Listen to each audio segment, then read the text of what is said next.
नमस्कार दोस्तों, tell yourself a story पर आपका स्वागत है। मृत्यु जीवन का सबसे बड़ा सत्य और सबसे गहरा रहस्य। क्या आपने कभी सोचा है कि अंतिम सांस के बाद क्या होता है?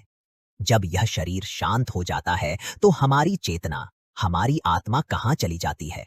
क्या सब कुछ समाप्त हो जाता है या यह किसी नए अनदेखे सफर की शुरुआत है? सदियों से महान दार्शनिकों, ऋषि मुनियों और आम इंसानों ने इस प्रश्न का उत्तर खोजने की कोशिश की है। आज हम किसी कहानी की नहीं, बल्कि उसी शाश्वत प्रश्न की खोज पर निकल रहे हैं। हम आपको एक ऐसी ज्ञान यात्रा पर ले जा रहे हैं जो मृत्यु के पार के जीवन के रहस्यों से पर्दा उठाने का प्रयास करती है। अगले 1 घंटे में हम शास्त्रों, दर्शन और प्राचीन ज्ञान के आधार पर जानेंगे वास्तव में मृत्यु क्या है। क्या यह अंत है या केवल एक परिवर्तन? मृत्यु के बाद आत्मा की यात्रा किन किन लोकों में होती है?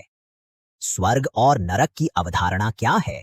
कर्म का नियम कैसे हमारे भविष्य का निर्धारण करता है? और क्या पुनर्जन्म एक सच्चाई है?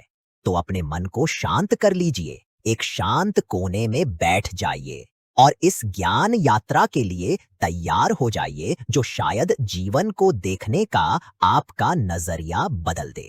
अगर आप जीवन के इन गहरे रहस्यों को जानने में रुचि रखते हैं तो इस ऑडियो बुक को लाइक करें और इसे उनके साथ शेयर करें जो ऐसे प्रश्नों के उत्तर खोज रहे हैं। और हमारे channel tell yourself a story को सब्सक्राइब करना न भूलें ताकि ऐसी ही ज्ञानवर्धक चर्चाओं का हिस्सा आप आगे भी बन सकें। तो चलिए शुरू करते हैं इस रहस्यमयी खोज को।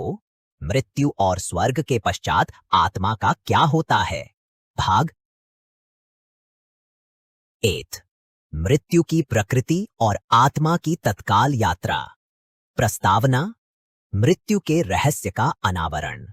अनंत काल से मृत्यु के बाद जीवन की समस्या मानव मन के लिए एक अत्यंत ही मोहक और गहन पहेली रही है।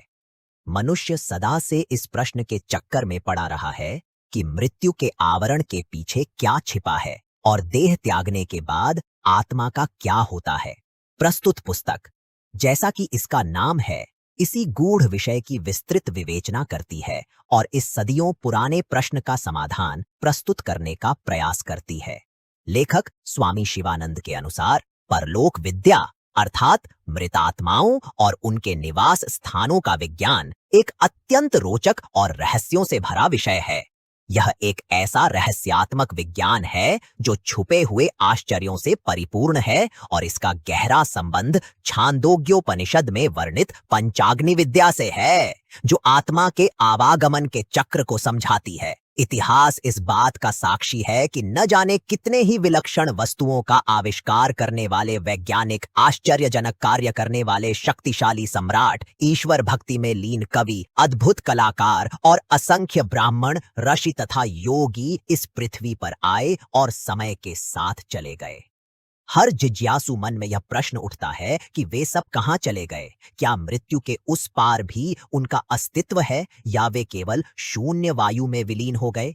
ये प्रश्न आज भी उसी प्रबलता के साथ उठते हैं जैसे हजारों वर्ष पूर्व उठा करते थे। इन्हें कोई रोक नहीं सकता क्योंकि यह प्रश्न हमारी प्रकृति से अविभाज्य रूप से जुड़ा हुआ है। मृत्यु एक ऐसा विषय है जो सभी की गहन उत्सुकता से संबंधित है क्योंकि यह एक सार्वभौमिक सत्य है कि आज या कल सभी को मरना है। मृत्यु का भय सभी मानव प्राणियों पर एक स्थायी छाया की तरह मंडराता रहता है। यह भय न केवल मरने वाले के लिए बल्कि उसके पीछे रह गए संबंधियों के लिए भी अनावश्यक दुहक, शोक और चिंता का कारण बनता है, जो अपनी प्रिय मृतक आत्मा का हाल जानने के लिए व्याकुल रहते हैं।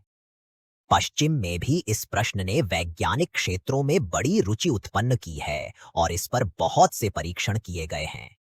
हालांकि उनके अनुसंधान अधिकतर इसी प्रश्न तक सीमित रहे हैं कि भौतिक शरीर के नाश के बाद आत्मा का अस्तित्व है या नहीं।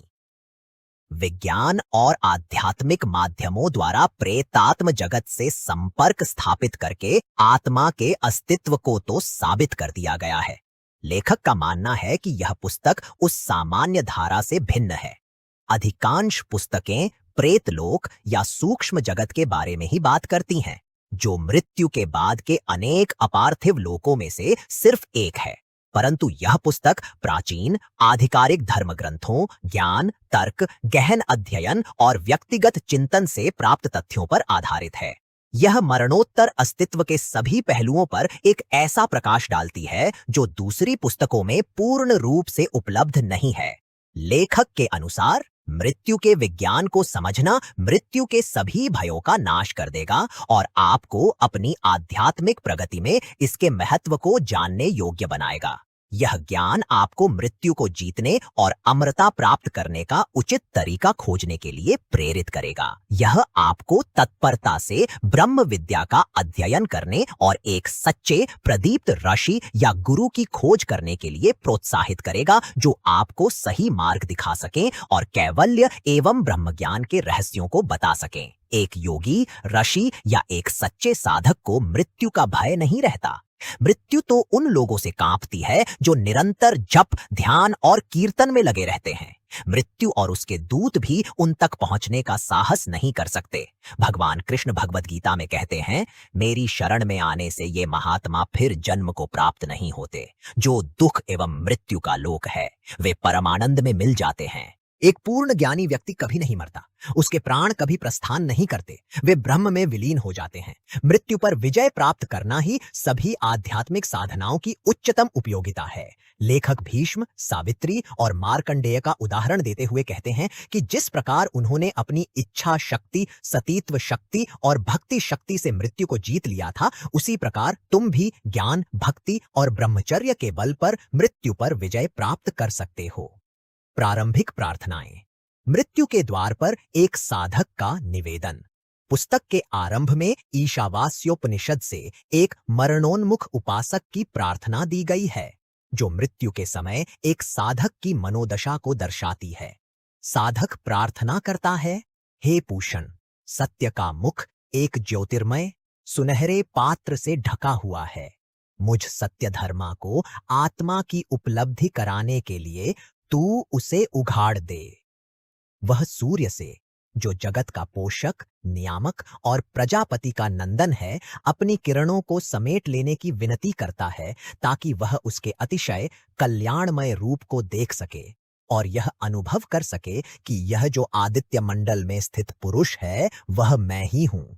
अंत में वह प्रार्थना करता है कि उसका प्राण सर्वात्मक वायु रूप सूत्रात्मा को प्राप्त हो और यह शरीर भस्म हो जाए। वह अपने मन को अपने किए हुए कर्मों का स्मरण करने के लिए कहता है।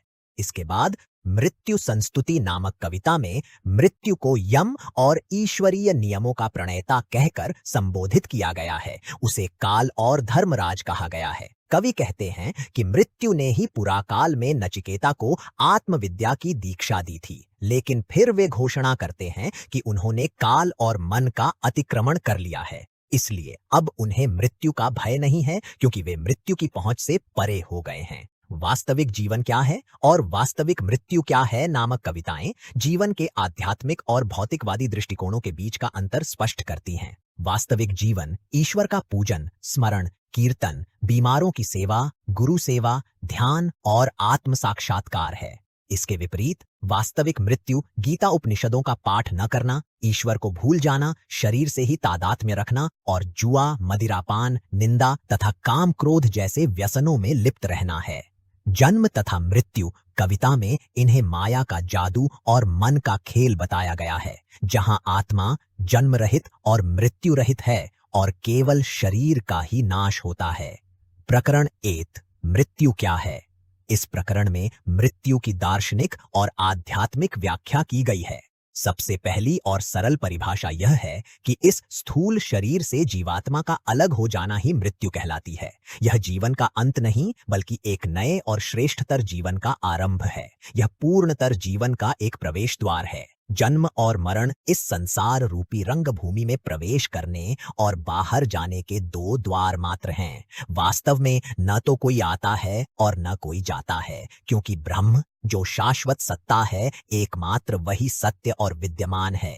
मृत्यु की प्रक्रिया की तुलना एक घर से निकलकर दूसरे घर में जाने या पुराने फटे हुए वस्त्रों को त्याग कर नए वस्त्र धारण करने से की गई है। उसी प्रकार जीवात्मा अनुभव प्राप्त करने के लिए एक शरीर से दूसरे शरीर में जाता है। मृत्यु को एक गहरी नींद और जन्म को जागृति के समान माना गया है। इसीलिए विवेकी और ज्ञानी पुरुष मृत्यु से भयभीत नहीं होते। वे जानते हैं कि मृत्यु एक देवदूत है जो उन्हें एक अधिक विकसित और सुखमय जीवन का अनुभव करने का अवसर देती है। यह स्थूल शरीर 5 महाभूतों पृथ्वी, जल, तेज, वायु तथा आकाश से बना है। मृत्यु के पश्चात ये सभी तत्व अलग होकर अपने अपने मूल स्रोतों में विलीन हो जाते हैं। शरीर की कठोरता पृथ्वी में, तरलता जल में, उष्णता अग्नि में, गति वायु में और अवकाश आकाश में मिल जाता है। इसी प्रकार इंद्रियां भी अपने अधिष्ठाता देवों में लीन हो जाती हैं, जैसे दृष्टि सूर्य में, वाणी अग्नि में और श्रवण दिशाओं में। मृत्यु की प्रक्रिया में उदान वायु की भूमिका अत्यंत महत्वपूर्ण है। यह प्राण शक्ति का एक रूप है जो मृत्यु के समय सूक्ष्म शरीर को स्थूल शरीर से बाहर खींच लाता है। सूक्ष्म शरीर जो स्वप्नावस्था में कार्य करता है, मृत्यु के बाद स्वर्ग आदि लोकों की यात्रा करता है। उदान वायु जिसका निवास स्थान कंठ में है, इस सूक्ष्म शरीर का वाहन है। यह जीवात्मा को उसके पुण्य कर्मों के आधार पर उत्तम लोकों में, बुरे कर्मों के आधार पर अधम लोकों में और मिश्रित कर्मों के आधार पर मानव लोक में ले जाता है। परंतु जो योगी जीवन मुक्त हो चुके हैं, जिन्होंने अजर अमर आत्मा का ज्ञान प्राप्त कर लिया है, उनके प्राण उत्क्रमण नहीं करते। वे सीधे परब्रह्म परमात्मा में विलीन हो जाते हैं। उन्हें पुनः इस लोक में वापस नहीं आना पड़ता। आत्मा 2 प्रकार की है, जीवात्मा, व्यक्तिगत आत्मा और परमात्मा, सर्वोत्तम आत्मा। जीवात्मा परमात्मा का ही प्रतिबिंब है। जिस प्रकार एक सूर्य का प्रतिबिंब जल से भरे अनेक घड़ों में अलग अलग दिखाई देता है, उसी प्रकार एक ही परमात्मा का प्रतिबिंब भिन्न भिन्न व्यक्तियों के अंतःकरण में जीवात्मा के रूप में पड़ता है। वासना, इच्छा, अहंकार, काम और लोभ के कारण यह जीवात्मा स्वयं को अशुद्ध और सीमित महसूस करता है। जब ध्यान और ज्ञान के द्वारा अज्ञान का आवरण हट जाता है, तो यह जीवात्मा परमात्मा के साथ वैसे ही एक रूप हो जाता है, जैसे जल का एक बुलबुला सागर में मिल जाता है। इस प्रकरण में चार्वाक और भौतिकवादी दर्शन का खंडन भी किया गया है। उनका मत है कि चेतना या विचार शरीर के भौतिक संघात का ही एक परिणाम है, जैसे यकृत का विकार पित्त है। लेखक इस तर्क को अस्वीकार करते हुए कहते हैं कि जड़ पदार्थ या जड़ शक्ति से कभी भी चेतना या बुद्धि की उत्पत्ति नहीं हो सकती। वे कहते हैं कि ऐसे विचार वाले लोग इंद्रिय जन्य भोगों के आकर्षण में अपनी विवेक शक्ति खो बैठे हैं और उन्हें प्रत्येक वस्तु को उसके ठीक प्रकाश में देखने की सूक्ष्म बुद्धि नहीं है। प्रकरण 2, मृत्यु के पश्चात जीवात्मा की यात्रा। जब जीवात्मा शरीर का त्याग करता है, तो वह अपने साथ केवल प्राण, मन और इंद्रियों को ही नहीं, बल्कि अविद्या, अज्ञान, अपने शुभ अशुभ कर्मों के फल और पूर्व जन्मों से प्राप्त संस्कारों को भी ले जाता है। जीवात्मा की इस यात्रा की तुलना एक कीड़े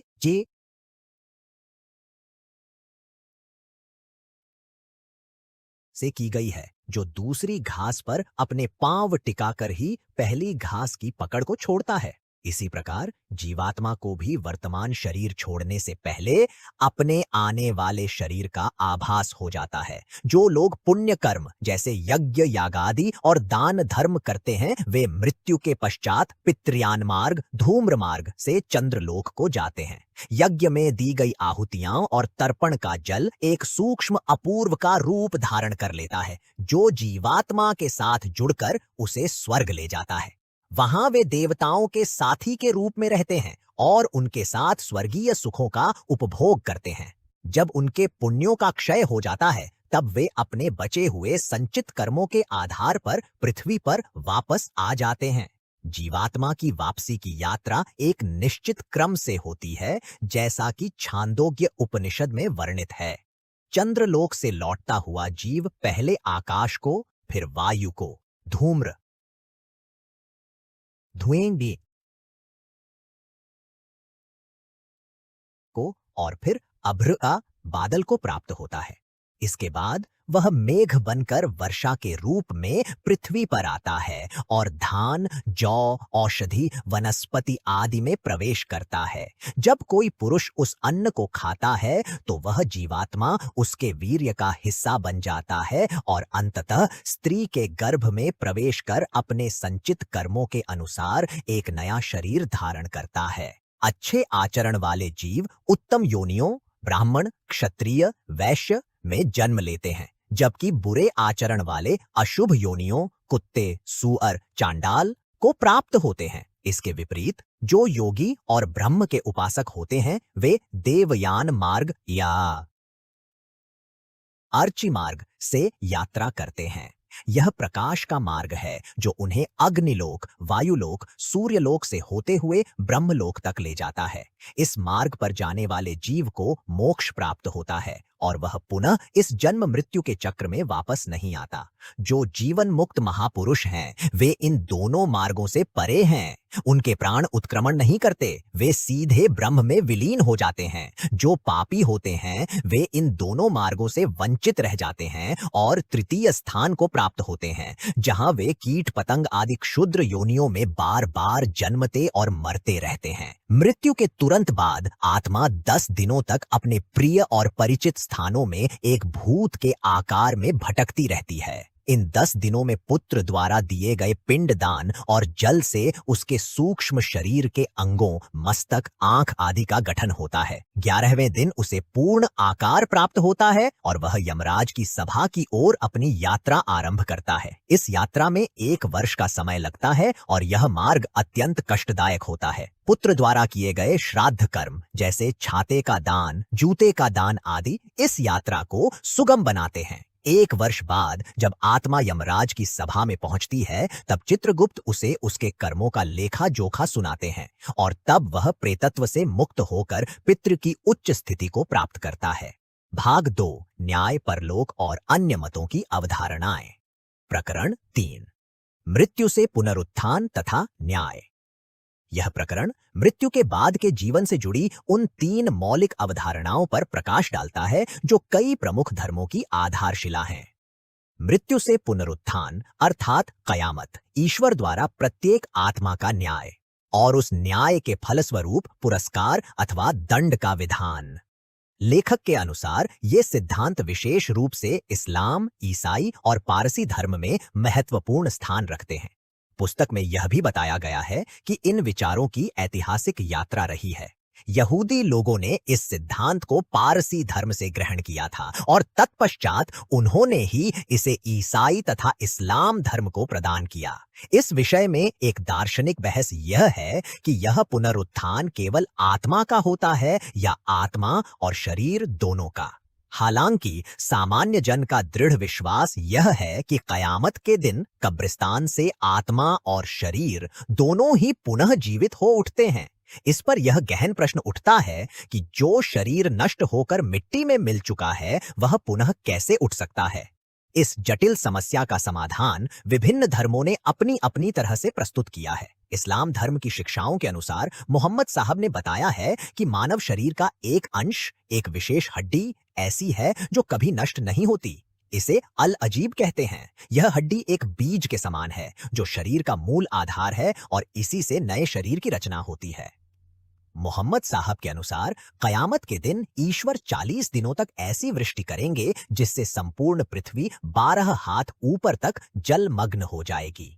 इसी जीवनदायी जल से, अल अजीब नामक बीज से संपूर्ण शरीर वैसे ही विकसित हो उठेंगे जैसे पौधे का अंकुर पृथ्वी से प्रस्फुटित होता है। यहूदी धर्म में भी इससे मिलती जुलती मान्यता है, जहां उस मूल अस्थि को लज नाम से पुकारा जाता है। उनका मानना है कि पृथ्वी की रज से उत्पन्न होने वाले एक दिव्य तुषार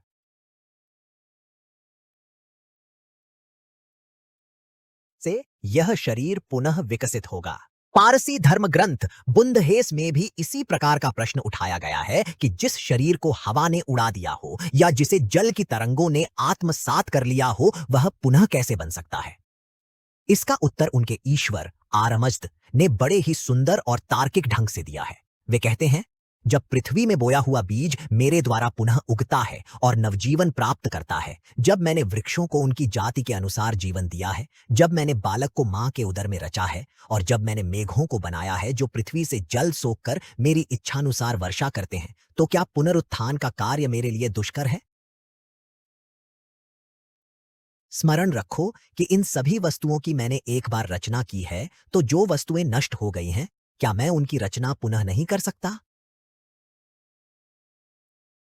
इस बात को समझाने के लिए अन्न के बीज की उपमा भी दी जाती है। जब गेहूं का एक कोरा बीज पृथ्वी में दबाया जाता है, तो वह असंख्य अंकुरों के साथ प्रस्फुटित हो जाता है। पुस्तक में पुनरावर्तन के दिन के आगमन से पहले कुछ निश्चित चिन्हों का भी उल्लेख है। ये चिन्ह हैं: सूर्य का अपनी सामान्य दिशा के विपरीत पश्चिम दिशा से उदय होना, दज्जाल नामक एक विकराल राक्षस का प्रकट होना जो अरबी भाषा में इस्लाम धर्म के सत्यों की शिक्षा देगा, तथा सूर नामक एक दिव्य दुंदुभी नगाड़े का 3 बार बजना। पुनर्जीवित होने के बाद और न्याय के दिन से पहले सभी जीवों को एक अत्यंत कष्टदायक प्रतीक्षा से गुजरना पड़ता है, जहां उन्हें अपने मस्तक से कुछ ही गज की ऊंचाई पर स्थित सूर्य के झुलसाने वाले ताप में लंबे समय तक रहना पड़ता है। इसके बाद न्याय दिवस का विस्तृत वर्णन आता है। एक निश्चित समय के बाद परमात्मा न्याय करने के लिए प्रकट होंगे और मोहम्मद साहब इस प्रक्रिया में मध्यस्थ के रूप में कार्य करेंगे। प्रत्येक जीवात्मा की उसके जीवन के कर्मों के आधार पर सूक्ष्मता से जांच होगी। इस दिन शरीर के प्रत्येक अंग, हाथ, पैर, जिह्वा को अपने द्वारा किए गए पापों को स्वयं स्वीकार करना पड़ेगा। प्रत्येक मनुष्य को एक पुस्तक दी जाएगी जिसमें उसके जीवन के सभी कर्म विस्तार से अंकित होंगे। इस पुस्तक की तुलना हिंदू धर्म में यमराज के अधिकारी चित्रगुप्त के बही खाते से की जा सकती है, जिसमें सभी मनुष्यों के कर्मों का लेखा जोखा रहता है। इसके बाद देवदूत गैब्रियल के हाथ में एक दिव्य तुला तराजू होगी और कर्मों की इन पुस्तकों को उसमें तौला जाएगा। जिनके भले कर्मों का पलड़ा बुरे कर्मों की तुलना में भारी होगा, वे स्वर्ग भेजे जाएंगे और जिनके बुरे कर्मों का पलड़ा भारी होगा, वे नरक में डाले जाएंगे। यह मान्यता भी यहूदियों ने पारसियों से ली थी। पारसी लोगों का विश्वास है कि न्याय के दिन चिन्वत नामक पुल के ऊपर मेहर और सरूष नामक 2 देवदूत खड़े होकर प्रत्येक व्यक्ति की जांच करते हैं। मेहर, जो दिव्य दया के प्रतिनिधि हैं, अपने हाथ में एक तुला रखते हैं और लोगों के कर्मों को तोलते हैं। यदि व्यक्ति के सुकर्म बाल बराबर भी अधिक हुए, तो उसे स्वर्ग में प्रवेश मिल जाता है। परंतु जिनके सुकर्मों का भार हल्का होता है, उन्हें दूसरा देवदूत सरूष, जो प्रभु के न्याय का प्रतिनिधि है, पुल के ऊपर से नरक में धकेल देता है। स्वर्ग के मार्ग में एक पुल की अवधारणा कई धर्मों में समान है। इस्लाम में इसे अल सिरात कहते हैं। यह पुल नरक के ऊपर से होकर जाता है और इसके बारे में कहा जाता है कि यह बाल से भी पतला और तलवार की धार से भी तीक्ष्ण है। जो नेक मुसलमान हैं, वे मोहम्मद साहब के नेतृत्व में इस पुल को सरलता से पार कर जाते हैं, जबकि गुनाहगार इस पर लड़खड़ाकर सीधे नीचे नरक में जा गिरते हैं, जो उनके लिए अपना मुंह फैलाए रहता है। यहूदी धर्म में भी ऐसे ही एक पुल की बात की जाती है, जो सूत के धागे से अधिक चौड़ा नहीं है, जबकि हिंदू धर्म में वैतरणी नदी का उल्लेख मिलता है। प्रकरण 4, मृत्यु परांत आत्मा। यह प्रकरण विभिन्न धर्मों के अनुसार मृत्यु के बाद आत्मा की स्थिति और उसकी यात्रा का और भी सूक्ष्मता से वर्णन करता है, जिसमें पारसी धर्म और गीता के दृष्टिकोण पर विशेष बल दिया गया है। पारसी धर्म के अनुसार मृत्यु के पश्चात आत्मा हेमिस्तियेन नामक एक मध्यम लोक में जाती है, जो ईसाई धर्म के परगेटरी से मिलता जुलता है। वहां आत्मा 3 दिनों तक उसी घर में चक्कर काटती रहती है जहां उसने अपने अंतिम दिन बिताए थे। चौथे दिन सुबह आत्मा को न्याय के लिए चिन्वत पुल पर उपस्थित होना होता है। यहाँ एक अत्यंत काव्यात्मक और प्रतीकात्मक दृश्य का वर्णन है। जब एक सदाचारी व्यक्ति की आत्मा पुल की ओर बढ़ती है तो वहां एक सुरभित पवन प्रवाहित होने लगती है और उसके समक्ष एक सौंदर्यमयी अप्सरा प्रकट होती है। जब जीवात्मा आश्चर्यचकित होकर पूछता है, तू कौन है? तो वह अप्सरा उत्तर देती है, मैं तुम्हारी आत्म चेतना है। मैं तुम्हारे पवित्र विचार, पवित्र वाणी तथा पवित्र कर्मों की मूर्त रूप हूं। इसके बाद वह आत्मा सरलता से पुल पार करके स्वर्ग चली जाती है। इसके ठीक विपरीत जब एक दुराचारी व्यक्ति की आत्मा आगे बढ़ती है तो एक दुर्गंधपूर्ण वायु बहने लगती है और वहां एक कुरूप वृद्धा स्त्री आ उपस्थित होती है। वह भी स्वयं को उस आत्मा के बुरे विचारों, बुरी वाणी और बुरे कर्मों का मूर्त रूप बताती है। उस दुराचारी आत्मा के लिए वह पुल तलवार की धार के समान संकीर्ण बन जाता है और वह उससे फिसलकर सीधे नरक में जा गिरती है। इसके बाद पुस्तक गीता के गहन दार्शनिक दृष्टिकोण पर आती है। भगवान श्री कृष्ण अर्जुन से कहते हैं, हे अर्जुन, मेरे और तेरे बहुत से जन्म बीत चुके हैं। मैं उन सभी को जानता हूँ, परंतु हे परंतप, तू नहीं जानता। वे समझाते हैं कि जीवात्मा ईश्वर का ही सनातन अंश है। जब यह जीवात्मा शरीर से उत्क्रमण करता है तो वह पांचों ज्ञानेंद्रियों और छठे मन को अपने साथ वैसे ही आकर्षित कर लेता है जैसे वायु फूलों से गंध को ले जाती है। इस सूक्ष्म जीवात्मा को मूढ़ लोग नहीं देख पाते, केवल ज्ञान नेत्रों से युक्त महात्मा ही उसे देखते हैं। भगवान दो प्रकार के पुरुषों का वर्णन करते हैं, क्षर नाशवान यानी सभी प्राणी और अक्षर अविनाशी आत्मा। इन दोनों से विलक्षण उत्तम पुरुष परमात्मा है जो तीनों लोकों में व्याप्त होकर सबका धारण पोषण करता है। इसके बाद पुस्तक योग वासिष्ठ से देवी लीला और देवी सरस्वती के संवाद का उल्लेख करते हुए मरते हुए अज्ञानी व्यक्ति की पीड़ा का अत्यंत मार्मिक वर्णन करती है। लीला पूछती है कि मृत्यु कैसी होती है। सरस्वती उत्तर देती हैं कि अज्ञानी जीव जिनका मन कामनाओं और सांसारिक वासनाओं से भरा होता है, उन्हें मृत्यु के समय अत्यधिक दुहक और पीड़ा भोगनी पड़ती है। मृत्यु के अंतिम क्षणों में जब कंठ में घरघराहट होने लगती है, दृष्टि मंद पड़ जाती है और मुख की कांति म्लान हो जाती है, तो जीवात्मा की बुद्धि भी मंद हो जाती है। उसे दिन के प्रकाश में भी आंखों के सामने तारे टिमटिमाते हुए दिखाई देते हैं। उसे लगता है मानो पृथ्वी वायु का रूप धारण कर नाच रही हो और सारा आकाश मंडल घूम रहा हो। वह स्वयं को कभी हवा में ऊपर उठता हुआ तो कभी नीचे धकेला हुआ अनुभव करता है। वह अपने स्नेहीजनों को अपने कष्ट बताना चाहता है, पर उसकी वाणी साथ नहीं देती। अंत में जैसे जैसे इंद्रियां शिथिल पड़ती हैं, विषयों का ज्ञान भी क्षीण हो जाता है। वह अपनी स्मृति खो देता है और एक गहरी शून्यता की दशा में पड़ जाता है। अंत में पुस्तक दार्शनिक शोपनहौर के जटिल विचारों को एक संवाद के रूप में प्रस्तुत करती है। जब एक विद्यार्थी उनसे पूछता है कि मृत्यु के पश्चात वह क्या बनेगा, तो दार्शनिक उत्तर देते हैं, सर्व तथा शून्य। वे समझाते हैं कि हमारा व्यक्तित्व, जिसे हम मैं कहते हैं, वह काल की सीमा में है, इसलिए मृत्यु उसका अंत है। अतः हम शून्य हो जाते हैं, परंतु हमारा जो वास्तविक आंतरिक आत्मा है वह काल से परे, शाश्वत और अविनाशी है। वह किसी एक व्यक्ति तक सीमित नहीं, बल्कि सर्वत्र और प्रत्येक व्यक्ति में व्याप्त है। इसलिए मृत्यु के बाद जब व्यक्तित्व समाप्त होता है तो वह मूल आत्मा संपूर्ण वस्तुओं के रूप में विद्यमान रहती है। अतः हम सर्व बन जाते हैं। दार्शनिक का तर्क है कि हमारा व्यक्तित्व, जिसे हम इतना महत्व देते हैं, वास्तव में केवल एक इच्छा है जो जीवित रहना चाहती है। यह एक भ्रम है।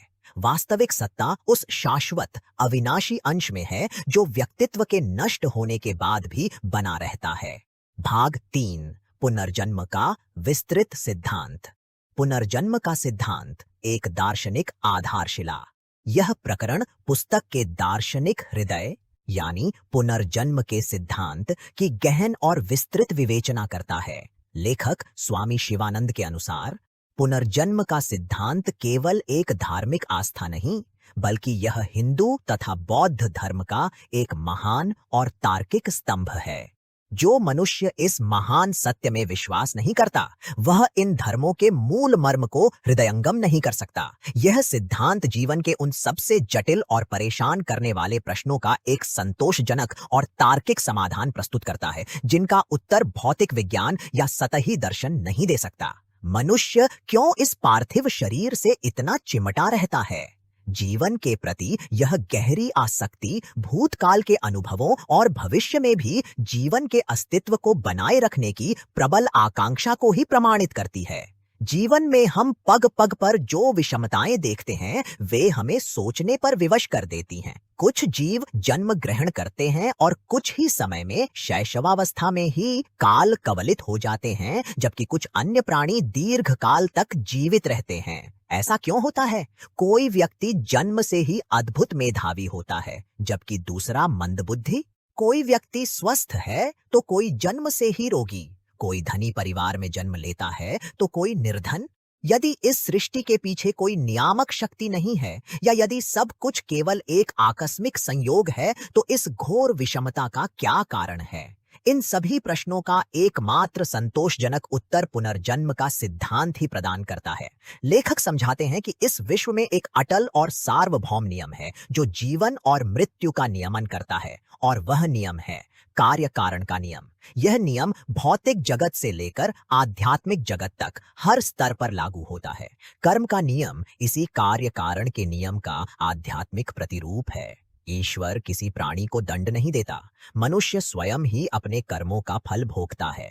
मनुष्य अपने सत्कर्मों के परिणाम स्वरूप सुख, स्वास्थ्य और समृद्धि का अनुभव करता है, और अपने दुष्कर्मों के कारण दुख, रोग तथा संपत्ति नाश आदि का अनुभव करता है। यह जीवन पिछले जन्मों के कर्मों का फल है, और इस जीवन के कर्म भविष्य के जन्मों का निर्धारण करेंगे। पुनर्जन्म की प्रक्रिया मन, कर्म और संस्कारों का खेल। पुस्तक के अनुसार पुनर्जन्म की पूरी प्रक्रिया का केंद्र बिंदु मन है। यह संपूर्ण प्रक्रिया मन के व्यवहारों पर ही अवलंबित है। लेखक इस सूक्ष्म प्रक्रिया को चरणबद्ध तरीके से समझाते हैं। जब भी तुम कोई विचार करते हो, तो तुम्हारे मन में एक संस्कार यानी एक छाप बन जाती है। यह संस्कार ही वृत्ति अर्थात प्रवृत्ति या आदत का बीज है। जब इन संस्कारों को बार बार दोहराया जाता है, तो वे और भी गहरे होकर वासना अर्थात एक प्रबल और गहरी इच्छा को जन्म देते हैं।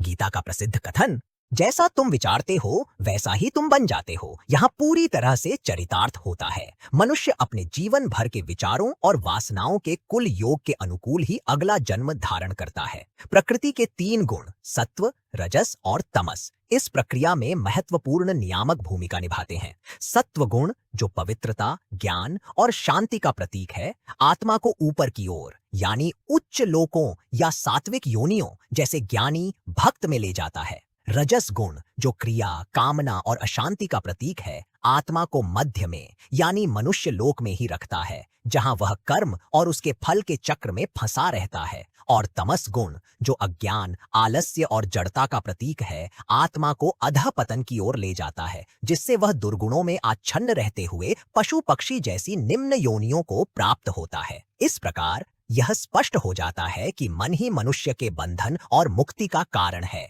वासनाओं से भरा मलिन मन उसे जन्म मृत्यु के चक्र में बांधता है, जबकि वासना रहित शुद्ध मन उसे मुक्ति प्रदान करता है। मृत्यु के समय यह स्थूल देह जो पंचभूतों से बना है यहीं रह जाता है, लेकिन एक लिंग देह या सूक्ष्म शरीर होता है जो आत्मा के साथ अगले जन्म में जाता है। यह सूक्ष्म शरीर 5 ज्ञानेंद्रियों, 5 कर्मेंद्रियों, 5 प्राण, मन, बुद्धि, चित्त और अहंकार से बना होता है। यह अपने साथ जीवन भर के सभी संस्कारों और वासनाओं को एक अदृश्य कोश के रूप में लेकर स्थूल शरीर से बाहर आ जाता है। यह सूक्ष्म शरीर ही परलोक में यात्रा करता है और फिर नए स्थूल शरीर में प्रवेश करता है। सूक्ष्म शरीर के स्थूल शरीर में प्रकट होने की इसी क्रिया को पुनर्जन्म का नियम कहते हैं। पुनर्जन्म के प्रमाण, तर्क, अनुभव और उदाहरण। पुस्तक पुनर्जन्म के सिद्धांत को केवल एक दार्शनिक मान्यता नहीं, बल्कि एक सिद्ध तथ्य के रूप में स्थापित करने के लिए कई अकाट्य तर्क और अनुभवजन्य उदाहरण प्रस्तुत करती है। 1. सहज ज्ञान और स्वाभाविक प्रवृत्ति। कुछ क्रियाएं ऐसी होती हैं जो जीव बिना सीखे ही करता है। एक नवजात शिशु का अपनी माँ का दूध पीना या एक बत्तख के बच्चे का जन्म लेते ही पानी में तैरना, ये क्रियाएं इस जीवन में सीखी नहीं जाती। लेखक तर्क देते हैं कि यह पूर्व जन्म के संस्कारों से ही संभव है। ये अनुभव और ज्ञान आत्मा के साथ सुषुप्त अवस्था में विद्यमान रहते हैं और सही समय पर स्वाभाविक प्रवृत्ति के रूप में प्रकट हो जाते हैं। 2. बाल प्रतिभाएं। इतिहास और वर्तमान में ऐसे अनेक उदाहरण मिलते हैं जहां छोटे बच्चे विलक्षण प्रतिभा का प्रदर्शन करते हैं। कोई बालक बाल्यावस्था में ही अत्यंत कुशलता से पियानो बजाता है, कोई गूढ़ गणित की समस्याओं को हल कर देता है। श्री शंकराचार्य और ज्ञानदेव ने बाल्यकाल में ही वेदों तथा शास्त्रों पर भाष्य लिख दिए थे। यह असाधारण ज्ञान और कौशल बिना पूर्व जन्म के अनुभव और अभ्यास के संभव नहीं है। यह इस बात का प्रबल प्रमाण है कि वे इस ज्ञान को अपने पूर्व जन्मों से ही अपने साथ लाए थे। 3. पूर्व जन्म की स्मृति। यद्यपि यह दुर्लभ है, फिर भी ऐसी कई प्रामाणिक घटनाएं दर्ज हैं जहां बच्चों ने अपने पूर्व जन्म का इतना सटीक विवरण दिया है कि उसकी जांच की जा सकी है। परिशिष्ट में दिल्ली की बालिका शांति देवी का प्रसिद्ध उदाहरण दिया गया है, जिसने अपने पूर्व जन्म के मथुरा स्थित घर, अपने पति, पुत्र और जीवन की अन्य घटनाओं का इतना स्पष्ट विवरण दिया कि जांच करने पर वे सभी बातें सत्य पाई गईं। इसी प्रकार बजीतपुर के डाक बाबू के लड़के और कानपुर के देवी प्रसाद के पुत्र ने भी अपने पूर्व जन्मों का विवरण देकर सबको चकित कर दिया था। ये घटनाएं इस बात का प्रत्यक्ष प्रमाण हैं कि जीवात्मा मृत्यु के बाद अपने अनुभवों और संस्कारों को साथ ले जाता है। 4. जीवन की विषमताओं का समाधान। पुनर्जन्म का सिद्धांत ही इस संसार में व्याप्त गहरी असमानता, अन्याय और दोष का एकमात्र तार्किक और संतोषजनक समाधान प्रस्तुत करता है। एक व्यक्ति धनी और स्वस्थ क्यों उत्पन्न होता है और दूसरा निर्धन और रोगी? एक राजा विशाल भूभाग पर शासन करने के लिए जन्म लेता है, जबकि दूसरे को जीवन भर दासता का अभिशाप झेलना पड़ता है। यदि हम पुनर्जन्म को नहीं मानते तो हमें यह मानना पड़ेगा कि यह सब या तो एक अंधा संयोग है या ईश्वर का मनमाना और पक्षपातपूर्ण विधान। परंतु पुनर्जन्म का सिद्धांत बताता है कि यह सब हमारे अपने ही पूर्व कर्मों का फल है। हम स्वयं अपने भाग्य के निर्माता हैं। 5. क्रमिक आध्यात्मिक विकास। सभी सद्गुणों और आध्यात्मिक पूर्णता को एक ही जन्म में विकसित नहीं किया जा सकता। यह एक क्रमिक प्रक्रिया है जो कई जन्मों तक चलती है। एक व्यक्ति जिसे संगीत में गहरी रुचि है, वह कई जन्मों तक उसका अभ्यास और अनुभव प्राप्त करता है और अंततः किसी एक जन्म में एक महान और कुशल संगीतज्ञ बन जाता है। इसी प्रकार जो साधु और सिद्ध पुरुष हम देखते हैं, जो सभी सद्गुणों में पारंगत होते हैं, वे उस अवस्था में एक ही जीवन के प्रयास से नहीं पहुंचे हैं, बल्कि वे अनेक जन्मों की साधना का परिणाम हैं। उनका अस्तित्व ही आत्मा के क्रमिक विकास और पुनर्जन्म को प्रमाणित करता है। पुनर्जन्म से संबंधित आम प्रश्न और उनके समाधान। पुस्तक में पुनर्जन्म से जुड़े कुछ स्वाभाविक प्रश्नों के उत्तर भी दिए गए हैं जो सामान्य मनुष्य के मन में उठते हैं। प्रश्न: यदि पुनर्जन्म होता है तो हमें अपने पूर्व जन्म की स्मृति क्यों नहीं रहती? उत्तर: लेखक इसके कई कारण बताते हैं। पहला, जब हमें अपने इसी जीवन के बाल्यकाल की ही सारी बातें स्पष्ट रूप से स्मरण नहीं रहती, तो पूर्व जन्म की स्मृति की अपेक्षा करना अव्यावहारिक है। दूसरा, मृत्यु और पुनः जन्म लेने का शारीरिक और मानसिक आघात इतना गहरा होता है कि वह पिछली स्मृतियों पर एक पर्दा डाल देता है। तीसरा और सबसे महत्वपूर्ण कारण यह है कि यह प्रकृति माता की एक महान कृपा है। यदि हमें अपने पिछले जन्मों के दुख, कष्ट, शत्रु और संबंध याद रहें, तो हमारा वर्तमान जीवन जीना अत्यंत कठिन और क्लेशपूर्ण हो जाएगा। हम अपने वर्तमान परिवार के सदस्यों से प्रेम नहीं कर पाएंगे क्योंकि पिछले जन्मों के संबंध हमारे मन में उथल-पुथल मचाते रहेंगे। हालांकि ये स्मृतियां नष्ट नहीं होती, वे हमारे चित्त में संस्कार के रूप में विद्यमान रहती हैं। एक सिद्ध योगी जो धारणा, ध्यान और समाधि द्वारा संयम का अभ्यास करता है, वह इन संस्कारों का साक्षात्कार करके अपने और दूसरों के भी पूर्व जन्मों को जान सकता है, जैसा कि पतंजलि के योग सूत्रों में वर्णित है। प्रश्न: क्या मनुष्य का जन्म निम्न योनियों, पशु पक्षी आदि में हो सकता है? उत्तर: इस विवादास्पद विषय पर लेखक स्पष्ट करते हैं कि यद्यपि ऐसा होना संभव है, तथापि यह एक अत्यंत दुर्लभ और असाधारण घटना है। साधारणतया मानव जीवन का उद्देश्य आध्यात्मिक विकास करना है, और यह विकास पशु योनि में संभव नहीं है, जहां बुद्धि और विवेक का अभाव होता है। इसलिए आत्मा का विकास क्रम सामान्यतः ऊपर की ओर ही होता है। परंतु यदि कोई मनुष्य अपने जीवन में अत्यंत क्रूर, हिंसक और पाशविक कर्म करता है और अपनी मानवता को पूरी तरह से त्याग कर केवल पशुओं जैसा आचरण करता है, तो वह ऐसे कर्म संचित कर लेता है जो उसे मनुष्य जन्म का अधिकारी नहीं रहने देते। ऐसे में अपने किए हुए कर्मों का फल भोगने के लिए उसे पशु योनि में जन्म लेना पड़ सकता है। यह एक दंड के रूप में होता है, ताकि वह उस पीड़ा का अनुभव कर सके जो उसने दूसरों को दी थी। मुक्ति का मार्ग जन्म मृत्यु के चक्र से परे। पुनर्जन्म का मूल कारण मन में स्थित वासनाएं ही हैं। अतः इस चक्र से बाहर निकलने का मार्ग भी मन के निग्रह से ही होकर जाता है। जब मनुष्य निष्काम भाव से कर्म करता है और ज्ञान की अग्नि में अपनी वासनाओं और संस्कारों को भस्म कर देता है, तब वह जन्म मृत्यु के चक्र से मुक्त हो जाता है। जब कोई व्यक्ति सत्य का साक्षात्कार करता है, अर्थात अपने आत्म स्वरूप को जान लेता है, तो उसके भावी जन्मों के कारण यानी संचित कर्म और संस्कार ज्ञान की अग्नि में भस्मीभूत हो जाते हैं। तब वह पूर्णता, परम शांति और अमरता को प्राप्त करता है।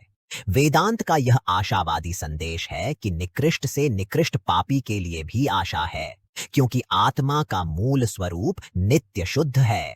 पाप केवल एक भूल है, एक अज्ञान है, जिसे ज्ञान के प्रकाश से मिटाया जा सकता है।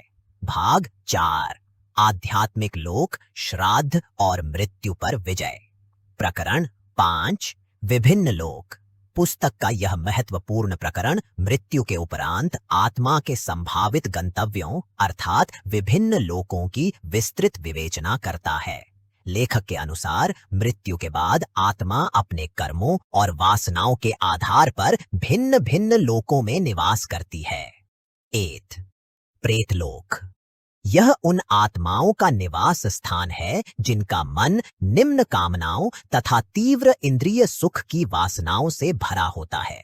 जो मनुष्य अपने जीवन में केवल इंद्रिय भोगों में ही लिप्त रहता है, वह मृत्यु के पश्चात प्रेतलोक में प्रवेश करता है। मृत्यु के बाद वह जीवात्मा कुछ काल तक अचेतनावस्था में यानी निद्रा की सी दशा में रहता है। जब वह उस निद्रा से जागता है, तब अपने आप को प्रेतलोक में पाता है। इस लोक में जीवात्मा को जागने के साथ ही उसकी सांसारिक कामनाएं, वासनाएं और तृष्णाएं उसे बहुत ही व्यथित करने लगती हैं। वह खाना पीना और स्त्री के साथ प्रसंग करना चाहता है, परंतु उसके पास इन भोगों को भोगने के लिए स्थूल शरीर नहीं होता।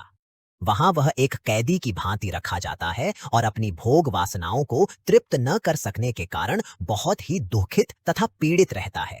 इस दशा में उसकी इंद्रियां बहुत शक्तिशाली होती हैं, परंतु उन्हें संतुष्ट करने के लिए इस लोक में उसके पास साधन कहां? यह एक अकथनीय दुहक की अवस्था है, क्योंकि वह अपनी कामनाओं, वासनाओं और तृष्णाओं को तृप्त नहीं कर सकता। वहां उसको दशा ठीक एक तृषातुर प्यासे प्राणी की सी होती है। इन वासनाओं का मूल केंद्र मन के अंदर है, स्थूल शरीर में नहीं। यह स्थूल शरीर तो मन और इंद्रियों का एक उपकरण मात्र है, जिसके माध्यम से उन्हें तृप्ति प्राप्त होती है।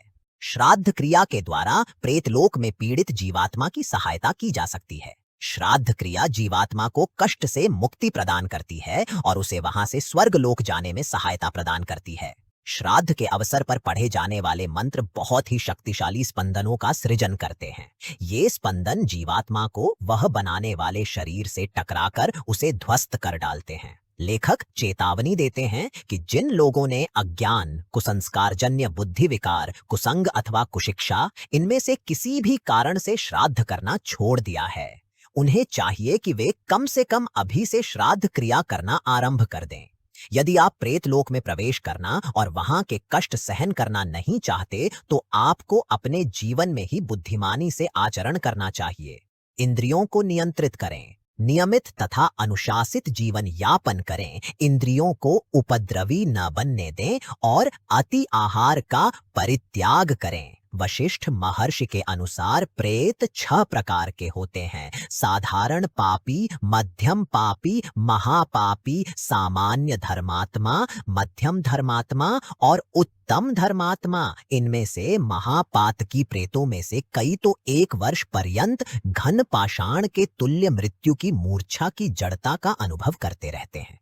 चेतना प्राप्त होने पर वे अपनी वासनाओं द्वारा प्राप्त घोर नारकीय दुखों को चिरकाल तक भोगने के लिए बाध्य सा अनुभव करते हैं। इसी श्रेणी में कुछ दूसरे प्रकार के प्रेत भी होते हैं जो मरण मूर्छा के समान होते ही अपने अंतःकरण में वृक्षादि स्थावर योनियों की जड़ता का अनुभव करने लगते हैं। जो मध्यम पापी होते हैं वे मृत्युकालिक मूर्छा के अनंतर कुछ काल तक पाषाण तुल्य जड़ता का अनुभव करते हैं। उन्हें जब चेतना प्राप्त होती है तब वे कुछ काल के पश्चात अथवा उसी क्षण धारण किए हुए मृग, सर्पादि तिर्यक योनियों को भोग कर इस संसार में मानव जीवन को प्राप्त होते हैं। और जो सामान्य पापी होते हैं वे प्रायः मृत्यु मूर्छा के तुरंत बाद ही अपनी भूल चूक के अनुसार सांसारिक जीवन को चालू रखने के लिए मानव शरीर धारण करते हैं। पितृलोक, यह लोक चंद्रलोक के नाम से भी प्रसिद्ध है। यहाँ पर पितृगण निवास करते हैं। यह स्वर्ग लोक भी कहलाता है। जो यज्ञ करते हैं तथा दान आदि पुण्य कर्म करते हैं वे इस लोक में प्रवेश करते हैं। उन जीवात्माओं के पुण्य फल जब समाप्त हो जाते हैं तब वे इस मानव लोक में पुनः वापस आ जाते हैं। भगवान श्री कृष्ण गीता में कहते हैं, धूम्र, रात्रि, कृष्ण पक्ष, दक्षिणायन के 6 मास। इस समय चंद्र की किरणों के द्वारा योगी चंद्रलोक को जाता है और वहां से पुनरावर्तन करता है। इस लोक में जीव देव तुल्य सुंदर दिव्य शरीर प्राप्त करते हैं। वे यहाँ अपने पितरों के साथ निवास करते हैं और देव बनकर चिरकाल तक यहाँ के स्वर्गीय सुख का आनंद लूटते हैं। यह पितृलोक अथवा चंद्रलोक शाश्वत सत्य का सर्वोत्तम धाम नहीं है। यह एक सकाम कर्म के नियम से बांधा है और यहाँ के नियम अस्थायी हैं। 3. स्वर्ग। स्वर्ग के विषय में हिंदुओं की मान्यता ईसाइयों और मुसलमानों की मान्यता से भिन्न है। हिंदुओं के लिए स्वर्ग वह स्थान है जहां जीवात्मा अपने पुण्य कर्मों का फल भोगने के लिए जाता है। जब तक उसके पुण्यों का फल समाप्त नहीं हो जाता तब तक वह वहां निवास करता है और उसके पश्चात वह इस मर्त्यलोक में वापस आ जाता है। इस लोक में अनेक देवगण निवास करते हैं। उर्वशी, रंभा आदि अप्सराएं यहाँ नृत्य करती हैं और गंधर्वगण गान करते हैं। यहाँ किसी प्रकार के रोग व्याधि का कष्ट नहीं है, बुढ़ापा या क्षुधा तृष्णा की पीड़ा नहीं है। यहाँ के निवासी तेजस्वी शरीर वाले और दिव्य वस्त्राभरणों से अलंकृत होते हैं।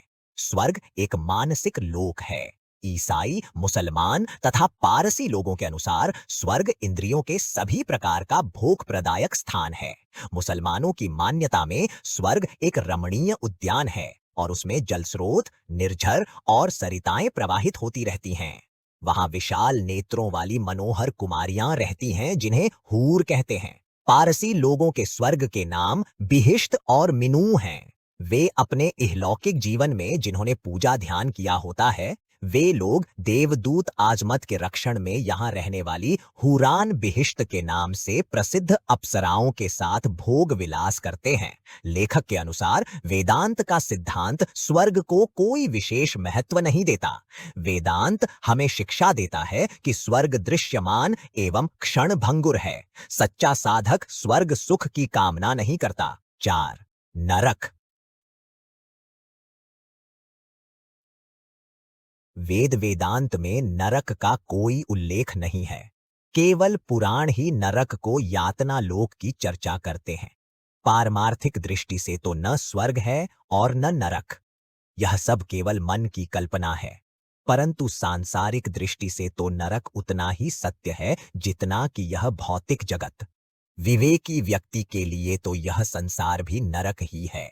ईसाई और मुसलमान शाश्वत नरक की बातें करते हैं, परंतु अनंतकालीन यातना के दंड का विधान संभव नहीं है।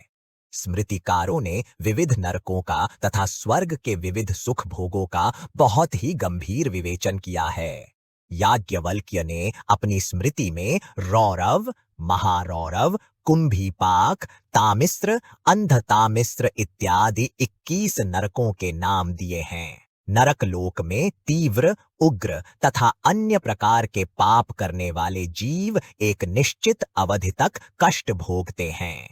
इस भांति यहाँ रहकर दुष्कर्मों के फल भोगने के बाद और तत्पश्चात प्रायश्चित्त तथा पापार्जन कर वे भूलोक में पुनः आते हैं।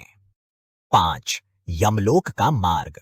पापी जीवात्मा को यम के दूत बांध लेते हैं और उसे घसीटते हुए संयमनी नगर की ओर ले जाते हैं। इस मार्ग में वृक्ष की छाया नहीं होती और न ही यहाँ आहार और जल ही है। यहाँ पर निर्दय 12 सूर्य तपते रहते हैं। पापी जीव जब इस मार्ग में चलता है तो कभी तो उसका शरीर शीत वायु से विदग्ध होता है और कभी घोर पथ के कंटकों से विदीर्ण होता है। वहां उसे चिरकाल तक कष्ट भोग का दंड मिलता है। मार्ग में रुधिर तथा पूय से परिपूर्ण अग्नि प्रवाह वाली वैतरणी नदी पड़ती है। यह पार करने में बहुत ही दुष्कर है। पुत्र द्वारा किया गया गोदान उस जीव को वैतरणी नदी पार करने के लिए एक नौका प्रदान करता है। 1 वर्ष के अंत में वह जीव यम के धाम में पहुंच जाता है। यमराज चित्रगुप्त से उसके पाप के विषय में पूछते हैं और चित्रगुप्त उन श्रवणों यम के गुप्तचरों से उसके पाप के विषय में पता करते हैं। श्रवणों की पत्नियां स्त्रियों के सभी पाप कर्मों का ठीक ठीक पता रखती हैं। पृथ्वी, जल, अग्नि, वायु, आकाश, अंतःकरण, यम, दिवा, रात्रि, दोनों संध्याएं, धर्म, सूर्य और चंद्रमा ये मनुष्य के कर्मों को जानते हैं। यमराज पापियों को समुचित दंड निर्धारित करते हैं और तब यम के दूत उन्हें तदनुरूप नरक में ले जाकर यातना देते हैं। प्रकरण 6 मृतकों के लिए श्राद्ध तथा प्रार्थना। यह प्रकरण श्राद्ध क्रिया के महत्व और उसके पीछे के आध्यात्मिक विज्ञान पर प्रकाश डालता है। जब जीवात्मा स्थूल शरीर से विलग होता है तो वह 10 दिनों तक अपने प्रिय एवं परिचित स्थानों में एक भूत के आकार में चक्कर लगाता रहता है। इस अवधि में पुत्र द्वारा दिए गए तिल, जल और पिंड दान से उसके लिंग शरीर अर्थात सूक्ष्म शरीर का परिपोषण होता है और उसके मस्तक, आंख तथा दूसरे अवयवों का गठन होता रहता है। 11वें दिन जीव को पूरा आकार प्राप्त हो जाता है और वह मृत्युदेव यमराज की सभा की ओर अपनी यात्रा आरंभ करता है। इस यात्रा में उसे 1 वर्ष लग जाता है और यह मार्ग विघ्न बाधा तथा कष्टों से भरा है। पुत्र द्वारा उस वर्ष में उसके हेतु किया गया पिंडदान तथा श्राद्ध तर्पण की क्रिया और पवित्र ब्राह्मणों को दिया गया भोजन उस जीवात्मा के कष्टों को कम करता है और उसकी मृत्यु यात्रा को सरल बनाता है। पुत्र को बिना रोए ही पिंडदान देना चाहिए क्योंकि जो जन्मा है वह मरेगा अवश्य और जो मर गया है उसका जन्म होना भी अवश्यंभावी है। यह अपरिहार्य है, अतः इसके लिए शोक नहीं करना चाहिए। श्राद्ध के अवसर पर पढ़े जाने वाले मंत्र बहुत ही शक्तिशाली स्पंदनों का सृजन करते हैं जो जीवात्मा को कष्ट से मुक्ति प्रदान करते हैं और उसे स्वर्गलोक जाने में सहायता देते हैं। लेखक उन लोगों की कड़ी आलोचना करते हैं जिन्होंने कुसंग, अज्ञान अथवा अहंकार के कारण श्राद्ध, तर्पण तथा दूसरे धार्मिक कार्य करना छोड़ दिया है। वे कहते हैं कि उन्होंने वास्तव में अपने पूर्वजों की तथा अपनी भी बहुत बड़ी क्षति पहुंचाई है। उन्हें अब भी जाग जाना चाहिए और इन धार्मिक कृत्यों को पुनः प्रारंभ कर देना चाहिए। प्रकरण 7 मृत्यु पर विजय। यह प्रकरण मानव जीवन के परम लक्ष्य अर्थात मृत्यु पर विजय की प्राप्ति के उपायों का वर्णन करता है। लेखक स्पष्ट करते हैं कि मृत्यु पर विजय का अर्थ शारीरिक अमरता नहीं है। इसका वास्तविक अर्थ है मृत्यु के भय पर विजय प्राप्त करना और जन्म मृत्यु के इस अंतहीन चक्र से सदा के लिए मुक्त हो जाना। योगी को मृत्यु से भय नहीं लगता क्योंकि वह अपने आप को उस अजर अमर सर्वव्यापक आत्मा में एक रूप बना लेता है। इस विजय को प्राप्त करने का मार्ग आध्यात्मिक साधना है। इसके प्रमुख साधन हैं विवेक, सत्य और असत्य, नित्य और अनित्य के बीच भेद करने की क्षमता, यह समझना कि आत्मा ही एकमात्र सत्य है और यह शरीर तथा संसार नश्वर और मिथ्या हैं। वैराग्य, संसार के क्षणभंगुर भोग विलास और विषयों के प्रति अनासक्ति का भाव विकसित करना। शमदमादि षट संपत्ति, मन का संयम शम, इंद्रियों का नियंत्रण दम, सांसारिक कर्मों से निवृत्ति उप्रति, सुख दुहक सहने की क्षमता तितिक्षा, गुरु और शास्त्रों में विश्वास श्रद्धा और चित्त की एकाग्रता समाधान। मुमुक्षुत्व, मोक्ष प्राप्त करने की तीव्र इच्छा। जो साधक इन साधनों का अभ्यास करता है और निरंतर अपने आत्म स्वरूप का चिंतन तथा ध्यान करता है, वह अंततः आत्म साक्षात्कार को प्राप्त होता है। जब अज्ञान का आवरण हट जाता है और जीवात्मा परमात्मा के साथ तद्रूप बन जाता है, तब वह जन्म मृत्यु से मुक्त हो जाता है। अंतिम अध्यायों में इन दार्शनिक सिद्धांतों को समझाने के लिए कुछ प्रेरक कथाओं और प्रश्नोत्तरों का समावेश किया गया है। नचिकेता की कथा। यह कथा कठोपनिषद से ली गई है। बालक नचिकेता अपने पिता के यज्ञ से असंतुष्ट होकर यमराज के पास पहुंच जाता है। यमराज उसकी दृढ़ता और वैराग्य से प्रसन्न होकर उसे 3 वरदान देते हैं। अपने तीसरे वरदान में नचिकेता मृत्यु के रहस्य और आत्मा के स्वरूप के बारे में पूछता है। यमराज उसे सांसारिक प्रलोभन देकर इस प्रश्न से विमुख करने का प्रयास करते हैं, पर नचिकेता अटल रहता है। अंत में यमराज उसे आत्मज्ञान का उपदेश देते हैं, जो श्रेय कल्याणकारी और प्रेय प्रिय लगने वाला के बीच के अंतर को स्पष्ट करता है। यह कथा आत्मज्ञान की खोज के महत्व को दर्शाती है। मार्कंडेय की कथा। ऋषि मार्कंडेय को 16 वर्ष की अल्पायु का वरदान मिला था। जब उनकी मृत्यु का समय आया तो यमदूत उन्हें लेने आए। मार्कंडेय उस समय भगवान शिव की भक्ति में लीन थे। उन्होंने शिवलिंग को दृढ़ता से पकड़ लिया। जब यमराज ने अपना पाश फेंका तो वह पाश शिवलिंग पर भी पड़ गया। इससे भगवान शिव अत्यंत क्रुद्ध होकर प्रकट हुए और उन्होंने यमराज को पराजित कर मार्कंडेय को चिरंजीवी होने का वरदान दिया। यह कथा भक्ति की शक्ति और ईश्वर की कृपा से मृत्यु पर विजय का एक उत्कृष्ट उदाहरण है। अंत में कुछ सामान्य प्रश्नों के उत्तर दिए गए हैं, जैसे स्वर्ग कहाँ है या मेरे पति की आत्मा कहाँ है। लेखक समझाते हैं कि स्वर्ग या नरक कोई भौगोलिक स्थान नहीं है, बल्कि वे मन की ही अवस्थाएं हैं, जो व्यक्ति अपने कर्मों के अनुसार स्वयं बनाता है। आत्मा की गति उसके अंतिम विचारों और जीवन भर के संस्कारों पर निर्भर करती है। इस प्रकार यह पुस्तक मृत्यु और उसके बाद के जीवन के विषय में एक व्यापक और गहन दृष्टिकोण प्रस्तुत करती है, जो न केवल भय का निवारण करती है, बल्कि पाठक को अपने जीवन के परम लक्ष्य अर्थात आत्म साक्षात्कार और मोक्ष की प्राप्ति के लिए भी प्रेरित करती है। और इसी चिंतन के साथ हमारी यह ज्ञान यात्रा यहीं समाप्त होती है। जीवन एक यात्रा है और मृत्यु उस यात्रा का एक पड़ाव मात्र है, अंत नहीं। यह ज्ञान हमें भयभीत करने के लिए नहीं, बल्कि हमें अपने कर्मों के प्रति सजग बनाने और जीवन के परम लक्ष्य अर्थात मोक्ष की ओर प्रेरित करने के लिए है। इस गहन और रहस्यमयी विषय पर हमारे साथ 1 घंटे तक चिंतन करने के लिए आपका हृदय से धन्यवाद। टेल योरसेल्फ अ स्टोरी का उद्देश्य ही ऐसे विषयों पर प्रकाश डालना है जो हमें आत्मचिंतन और आत्म खोज के लिए प्रेरित करें। मृत्यु और परलोक के विषय में आपके अपने क्या विचार हैं? क्या इस चर्चा ने आपको कोई नई दृष्टि दी? अपने विचार और प्रश्न नीचे कमेंट्स में हमारे साथ अवश्य साझा करें। हमें आपके दृष्टिकोण को जानने में अत्यंत प्रसन्नता होगी। अगर आपको यह प्रस्तुति ज्ञानवर्धक लगी हो तो कृपया इस ऑडियो बुक को लाइक करें और इसे अपने मित्रों और परिवारजनों के साथ शेयर करें, ताकि यह ज्ञान और भी लोगों तक पहुंच सके। हम भविष्य में भी भारतीय दर्शन और आध्यात्म के ऐसे ही गहरे विषयों पर और भी ऑडियो बुक्स लाते रहेंगे।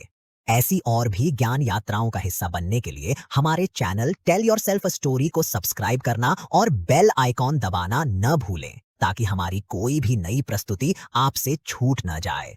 अगली ज्ञान चर्चा तक अपना ध्यान रखें।